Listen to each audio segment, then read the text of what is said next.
Coach Dean, coming here to Denmark, your team is undefeated right now in the season. Can you talk a little bit about the start to the season you guys had? Well, we had switched 5 players from last year's team, and we really expected it would take a period of time before it really started to gel. But somehow they kind of meshed right from the beginning, and they really complemented each other very well. It's what you hope when you put a team together, that the players will blend in a positive way. But this, from the start, worked, and they play very unselfish. They like playing with one another, and they at the same time they enjoy each other's company off the court, and that really translated to their play on the court. Right now, you're number 1 in Belgium and the only undefeated team in the European tournaments at the moment. Right. Would you say you have a fair chance at winning both the Belgium League and the EuroChallenge? To be honest, our focus is on the Belgian League. We've never won the Belgian Championship, and our budget is not really comparable to the top 2 or 3 teams. We managed to get to the finals last year. We've done well the last few years. We've been knocking on the door. We just haven't broke it down. You know, we have a chance this year. I wouldn't say we're the favorites, even though we got off to a good start. But of course, we're going to make every effort we can to do that. But that's our focus. As far as the European competition goes, we want to advance and we want to go as far as possible. But really, we are concentrating on the Belgium League. Aside from coaching Okapi Aalstar, you're also coaching the Swedish national basketball team.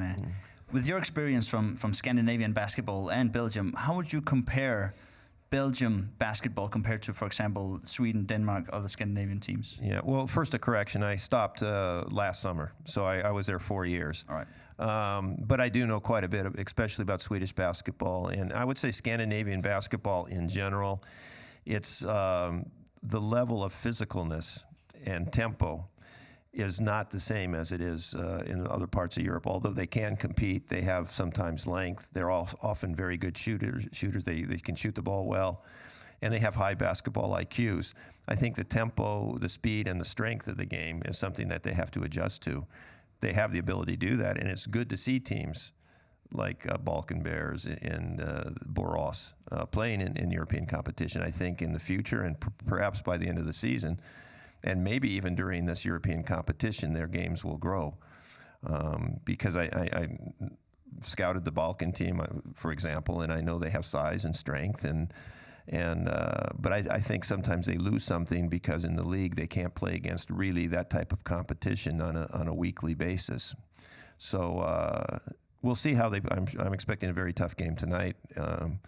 But I think for them to stabilize and be consistent at a high level, they need to consistently play against higher level teams. So from your point of view, this playing in the European competition to get, tougher opponents is the right way to go for Danish, Swedish basketball, for example? It's a step in the right direction, for sure. I think it all comes down, really, it's a sad thing to say, but it does come down to finances. And they are behind in Scandinavia from other parts, although it's been difficult in other parts of Europe also in the last few years.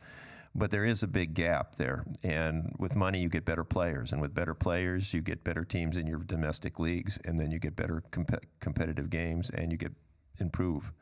But so hopefully at some point the sport, because it has a lot of competition from handball here, of course, and of ice hockey in Sweden and other sports, if it can catch on, if it can become more popular, you'll see better players come in here. I think you'll see the level of the leagues grow.